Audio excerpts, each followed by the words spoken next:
Continuando, espero que hayan, les haya ido bien en el ejercicio. Vamos a hablar un poquito de algunas definiciones como la hidrometeorología. Realmente la hidrometeorología es una rama de las ciencias atmosféricas y de la hidrología que se encarga de la transferencia de agua y energía entre la superficie de la atmósfera. Básicamente lo que hace esta rama es estudiar cómo se comporta el ciclo del agua y digamos cómo se mueve el vapor de agua hacia las partes altas. Esta se convierte en nubes, precipita, forma escorrentía, otra parte se infiltra, forma ríos, cauces, eh, lagos, lagunas y cuál es el proceso de todo el ciclo hidrológico. Pero también tenemos otras aplicaciones básicamente de la climatología y meteorología relacionadas con otras ciencias. Por ejemplo, en la arquitectura se estudia mucho lo que es la climatología, básicamente para definir el tipo de construcción, cuál va a ser el confort dentro de las casas, edificios. eh, entonces es muy común que se estudie la parte climática, pero más enfocado o aplicado a la arquitectura. Por ejemplo, hay edificios en los cuales aplican mucho el tema de la geometría solar para que aprovechar al máximo toda la luminosidad que proviene del sol y así reducir costos de energía. Hoy en día que está de moda todo lo que son los edificios verdes, que básicamente lo que tratan es aprovechar al máximo toda la parte de energía, tanto solar como eólica o hidráulica. Entonces interviene mucho aquí la parte climática. En la hidroclimatología está más enfocada al estudio tiene mucha relación con la hidrometeorología. Lo único que la hidrometeorología está más enfocada al comportamiento del ciclo hidrológico, hablamos, pero más a los eventos extremos y a lo que puede suceder a corto plazo, mientras la hidroclimatología es más enfocada a lo que puede suceder a largo plazo. eh, lo usan mucho en hidroeléctricas para ver cómo pueden estar los fenómenos climáticos para la producción o generación de energía, abastecimiento de agua, eh, básicamente. También tenemos la climatología aeronáutica y meteorología aeronáutica o aplicada a la aviación. La meteorología aeronáutica es básicamente los fenómenos que están sucediendo, digamos, en un lapso de corto tiempo, mientras la climatología aeronáutica trata de ver, digamos, a largo plazo qué fenómenos tienden a producirse en cada época del año o cada estación. Por ejemplo, neblinas que suelen presentarse en temporadas de épocas frías o, por ejemplo, escarchas, todos estos eventos o lluvia convectiva, todos estos eventos que pueden afectar a la aviación o a los vuelos de aviación. Otro término muy común hoy en día es en la parte del urbanismo, que va más enfocada a desarrollos urbanos o a la parte de arquitectónica de ciudades, es la climatología urbana o la meteorología urbana o la micrometeorología urbana. Todas estas van englobadas o relacionadas. Esto es más que todo la climatología o las condiciones que se pueden presentar dentro de las ciudades. Entonces, por el desarrollo urbano, ese crecimiento, esa expansión de grandes ciudades. Entonces, hablábamos que muchas veces una región puede estar en una región climática, pero el hecho de ser una gran ciudad lo convierte en un topoclima. Entonces, crea condiciones distintas a las de la región climática. Entonces, hoy en día en las grandes ciudades es muy común. Básicamente, hoy en día se estudia mucho el calentamiento global o el calentamiento en las grandes ciudades. O sea, cuál es la diferencia de la temperatura dentro de una ciudad y fuera de una ciudad. Entonces, todas esas construcciones tienen un impacto en las condiciones ambientales. La otra es la arquitectura bioclimática, que viene relacionada con las edificaciones, los edificios verdes, el aprovechamiento. La otra es ciencias de la vida, que es la bioclimatología, que está enfocada al desarrollo de zonas de vida, eh, qué organismos pueden interactuar en una determinada zona, como vimos el desarrollo de las zonas de Holdridge o las zonas de vida de Holdridge, que básicamente relacionaba la lluvia, temperatura, humedad y evapotranspiración para el desarrollo de especies indicadoras. También tenemos en flora, que es la fitoclimatología, o la fauna, que es la zooclimatología. O sea, estudia cuáles son las condiciones para el desarrollo de determinados animales o determinadas plantas. Está la patología, el confort climático y la medicina, que es la bioclimatología humana.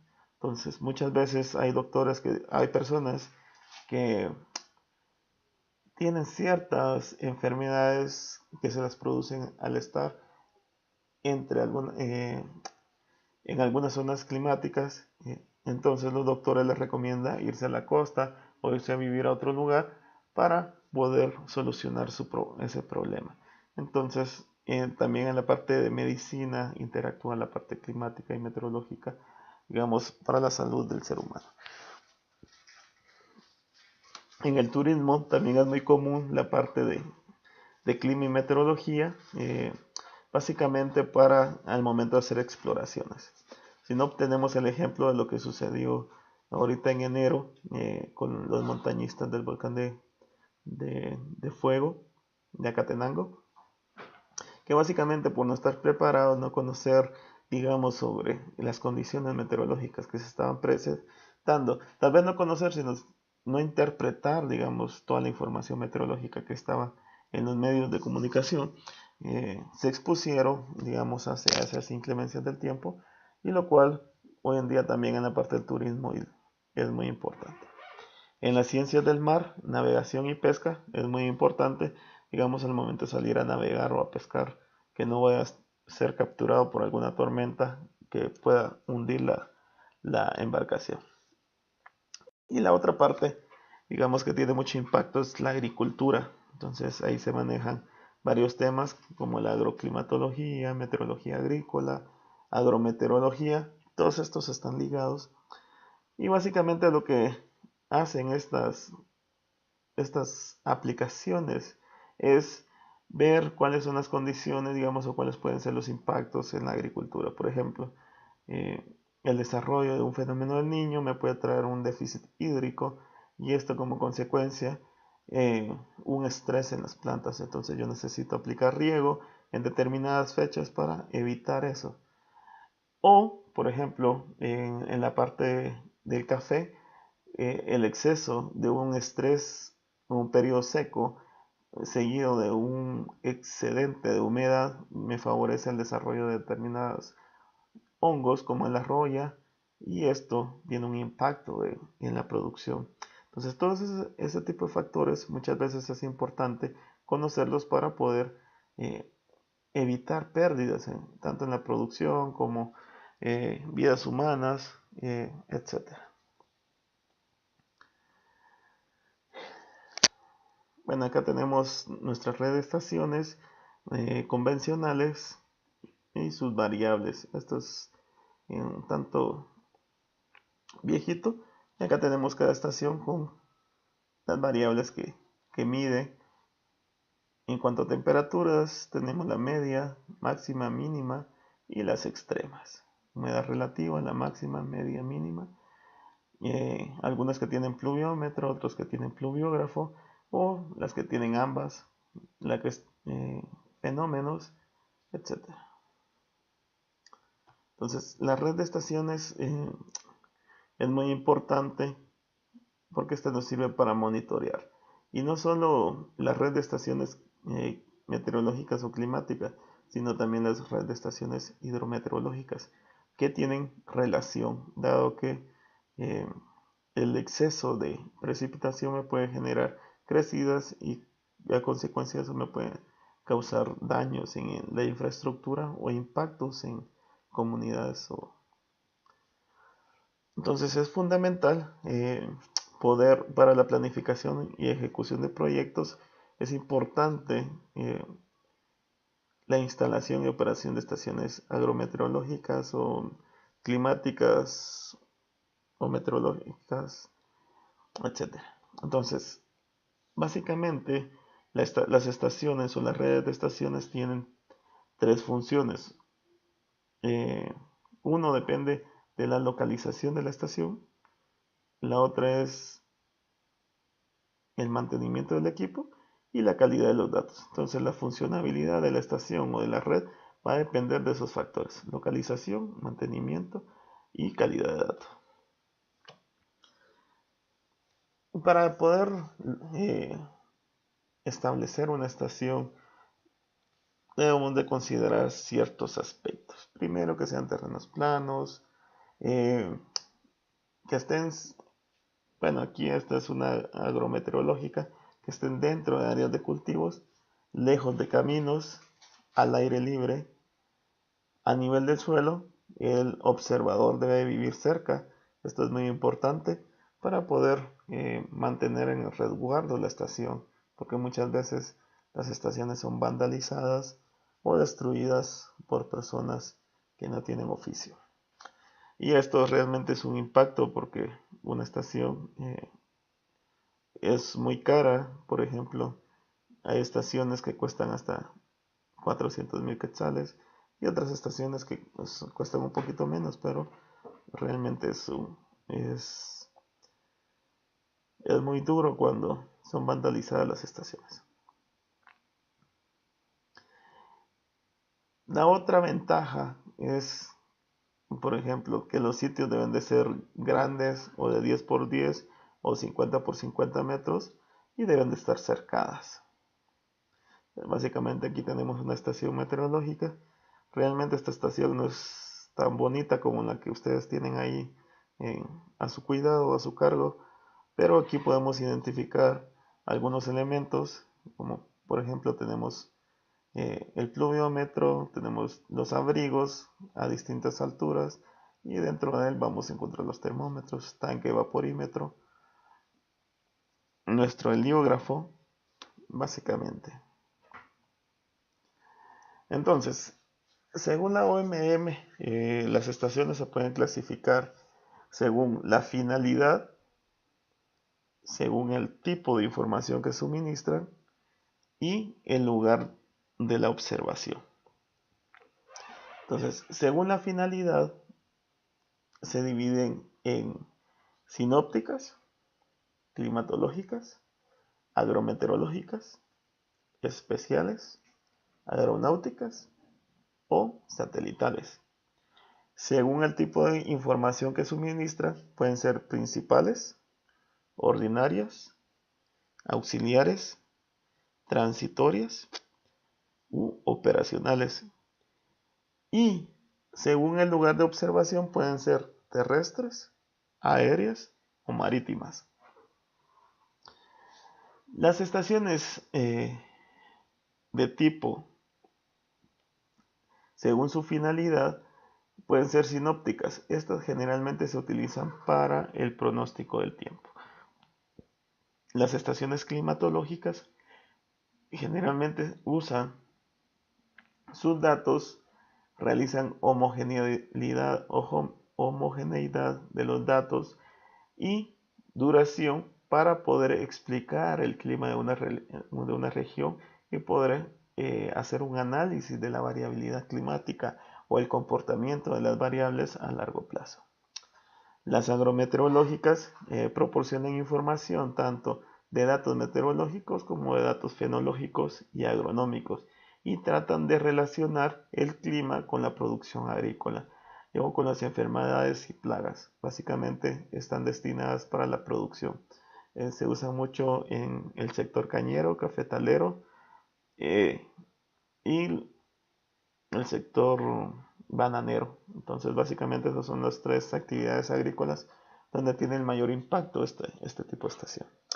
Ahora también tenemos estaciones especiales, que estas básicamente se encargan de medir algún tipo de variable en especial, como puede ser radiación ultravioleta, o estaciones que estén en la Antártida, o estaciones que estén en los Cuchumatanes, etc. O sea, son especiales por eso. Y tenemos las estaciones aeronáuticas que se usan especialmente para la navegación aérea. Y tenemos las estaciones satelitales que nos van a proporcionar imágenes meteorológicas en grandes extensiones, como tenemos los GOES, que son los satélites geoestacionarios. Estos satélites tienen la característica que se van moviendo conforme a la misma velocidad de la Tierra, entonces van tomando fotografías cada 15 minutos de la misma proporción de Tierra. Entonces hay varios satélites GOES a nivel mundial, por eso los nuestros están en la NOAA, entonces se encargan de ver el vapor de agua, la temperatura de la nube, básicamente. También tenemos satélites de microondas, tenemos satélites Landsat, hay una infinidad de satélites y cada uno tiene una finalidad para obtener información de este tipo. Hay satélites que se encargan de ver los posterior al paso de algún fenómeno, por ejemplo, para detectar inundaciones, desastres o todo este tipo de información como son imágenes Landsat, eh, eh, QuickBear, Sentinel y otro tipo de imágenes. Entonces acá podemos ver una estación agrometeorológica, básicamente, una estación meteorológica, una estación especial, una satelital y otra que está aquí en la Antártida. Entonces, también dijimos que los tipos de estaciones pueden ser según el tipo de información que esta suministra. Y estas se dividían en 5 que eran principales, que estas son estaciones que proporcionan datos de los regímenes climatológicos y su distribución en la región de estudio. Entonces son estaciones que van a estar permanentes tomando datos. Están las ordinarias, que definen las condiciones climatológicas locales o características de uno o varios elementos meteorológicos. Luego tenemos las estaciones auxiliares, que estos generalmente son estaciones que se colocan para poder captar o adquirir información específica de lugares que no han sido cubiertos anteriormente y nos sirven para rellenar o conocer cómo se comportan los elementos climáticos en una determinada región. Hay estaciones transitorias que únicamente recaban datos o recaban información para uso inmediato. Generalmente son temporales y solo están presentes en la temporada de algún proyecto. Por ejemplo, quieren ver lluvias en los Cumuchumatanes, heladas, vientos. Entonces son estaciones muy de periodo de tiempo muy corto, que realmente no satisface las otras necesidades. O sea, solo van a satisfacer las necesidades del proyecto. Y están las operacionales o permanentes, que se remueven al momento que desaparece la necesidad de información o previsión decrecientes. Entonces, básicamente esos son los tipos de estaciones según la información que suministra. Y por último tenemos las estaciones por el lugar de observación. Tenemos las terrestres, que son las que están en tierra, las marítimas, que están en el océano, que pueden ser información que captan barcos o bien que captan boyas, y tenemos las aéreas, que básicamente pueden ser información que se capta por radiosondeo, radares o bien por los sensores que llevan los aviones y que van mandando esa información a los centros de pronóstico. Toda esa información requiere ser almacenada. Para eso se usan bases de datos. Las bases de datos suelen ser eh, administradas por grandes sistemas computacionales y almacenadas a través de tablas. Posteriormente vienen los preprocesamientos, que es utilizar la información que se encuentra almacenada y convertirlas a un lenguaje de fácil interpretación por el usuario, como por ejemplo gráficos de tendencia, de temperaturas o gráficos de anomalías. Entonces ya se van haciendo análisis para poder ir llegando a conclusiones de la información. Y básicamente la finalidad es poder tener una relación entre el clima, el suelo y la planta, por ejemplo, enfocado a la parte agrícola, o bien relación de clima, sociedad, para ver qué fenómenos o qué impactos podemos tener dentro de la sociedad. Entonces, en la meteorología se utilizan fenómenos para que puedan ser asociados a un evento y las sociedades puedan interpretarlo de una manera fácil y que no sea un lenguaje complicado. Y básicamente la mayor parte de la información, tanto meteorológica como climática, tiene su finalidad en la producción, eh, en el manejo agrícola, en incendios forestales, en invernaderos para evitar que los cultivos sean afectados por las inclemencias del tiempo, o bien por inundaciones para que no sean afectadas a la sociedad o poder prevenir este tipo de fenómenos. Bueno, eso es todo. Aquí concluimos el primer capítulo. Entonces estén pendientes. El próximo, entre 7 días, estará subiendo la siguiente actividad.